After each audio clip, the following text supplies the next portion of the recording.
Okay, so when you look at that warm-up, this is what's unique on this one, or what happens, it's a little different. So when you cross multiply, you're gonna multiply, everything's in one line, because when I multiply square root of 2 times x, it's square root of 2 times x, just like that.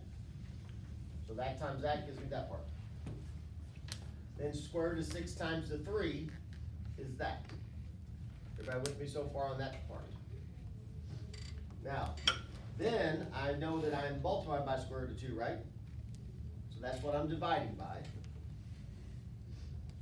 So now I divide and I get to that. Now on this problem, okay, we did learn that you can't have a square root on bottom, but this will happen sometimes. Are both of these a square root? Yes. Will 2 go into 6? So I can just divide it. I don't have to multiply the top and bottom by square root of 2 there. Now if you did that, you still should get the same answer eventually, but you're gonna take a while. Does that make sense, everybody?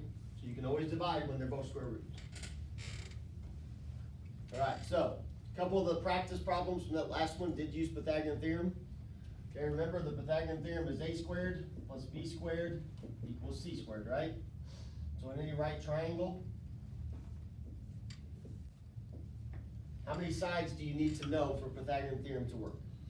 You gotta have 2, right? So if you have 2 of the sides, you can always find the missing side. So what we're gonna do today is we're gonna find 2 special right triangles. Okay, they are both listed on number 3 on the warm-up, so look at 3A. You guys see you have a 90-degree angle, a 60-degree angle, and the other one would be a 30, wouldn't it? Because all 3 have to add up to 180. On B, if both of those sides are equal, what is true about both of those angles? So if they tell you that side is equal to that side, what is true about that angle and that angle? They are equal. So therefore, if this is a triangle, correct, they have to add up to 180. So if that is 90, do you guys agree there's 90 left over? Both of these would be 45. So our 2 special right triangles we're gonna learn about, only one today, we'll do one next time we're here, is 30, 60, 90, that's talking about the angles, and 45, 45, 90. That is our 2 special right triangles that we're gonna learn about. And what is special about that is, after today, you will only have to know one side, then you can figure out the missing sides. So in these special right triangles, you only have to know one thing, then you can find out the other 2. And the reason for that is because all of those triangles will be proportional to each other. They're similar. So what we need to do first is, we're gonna take the 45, 45 today. All right, so let's say, okay, and this is the example it's got down there. If this side was 1 and that side was 1, and my hypotenuse was x, I could do this right here, couldn't I? 1 squared plus 1 squared would equal x squared, wouldn't it? Or in other words, 1 plus 1 would equal x squared, 2 would equal x squared, x would be the square root of 2. So in that chart at the bottom, see where it says length of leg is 1 and 1. Length of hypotenuse, put square root of 2. So in the chart down there, we're going to start with 1, 1, square root of 2.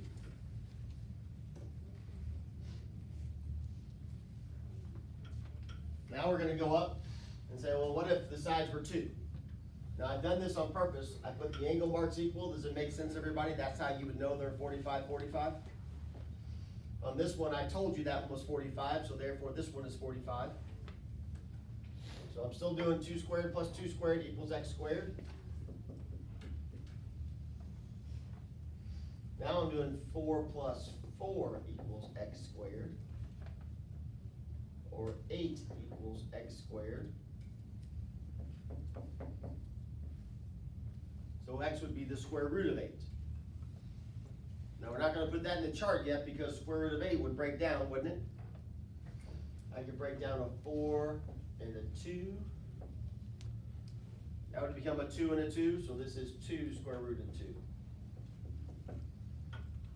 So in the chart, when your legs are 2, 2, the hypotenuse is 2 square root of 2.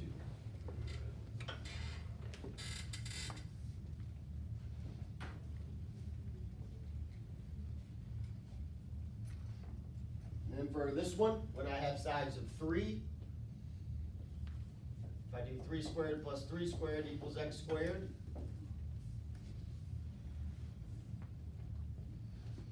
Nine plus 9 equals x squared. 18 equals x squared. So x would be the square root of 18. But you would have to break that down.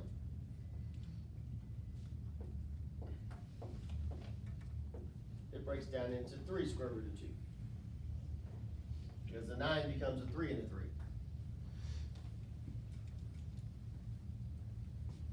Okay, you may already see the pattern here. So in the first one we did, our legs were 1 and 1, weren't they? What was the hypotenuse? 1 square root of 2. When we legs of 2, we did 2, 2, and it was 2 square root of 2. When we do 3, it's 3, 3, and 3 square root of 2. What do you think is going to happen for 4? 4, 4, and 4 square root of 2. Now you can fill in all that chart if you want to, but if you go to the very last part, see where it says the length of the legs? You can put x, x, and x square root of 2.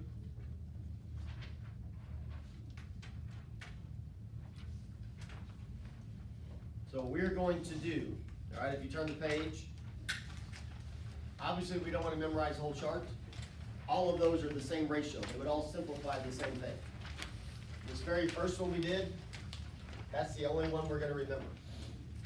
Okay, so what we're going to remember is this. Anytime I have a 45, 45, 90 triangle, the ratio for those is 1, 1, square root of 2. So the legs are 1 to 1, the hypotenuse is square root of 2. So before I go further, does everybody see where I got those 3 numbers from?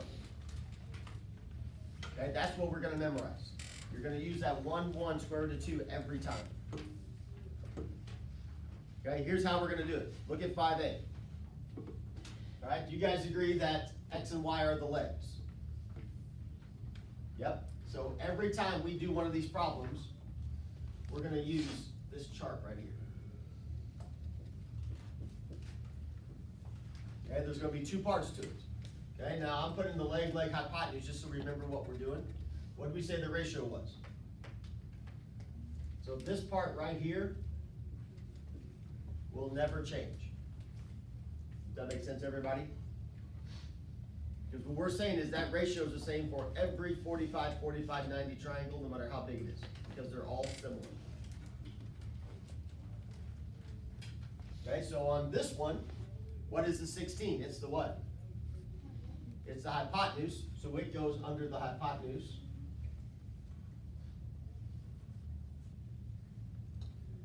The x and the y are both legs, aren't they?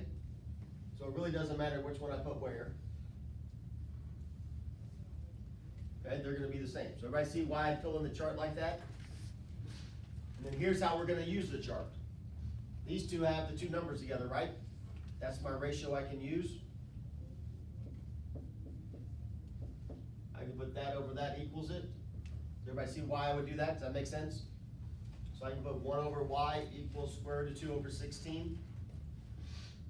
Now I can cross multiply to find y.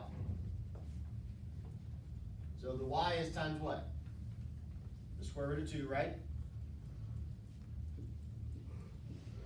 16 is times 1. That'd be my first step. I take the square root of 2 and divide it, right? So I'm dividing by square root of 2. So I get to that.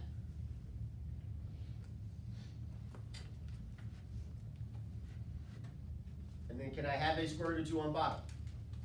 No. So what do I need to multiply the top and bottom by? The square root of 2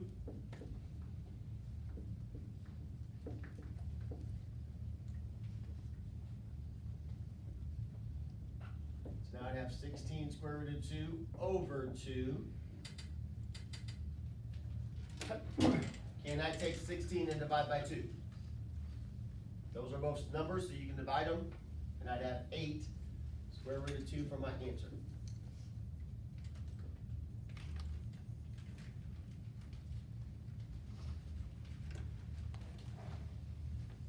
Now you guys try B and C now. So set up that chart and see if you can get the ratios.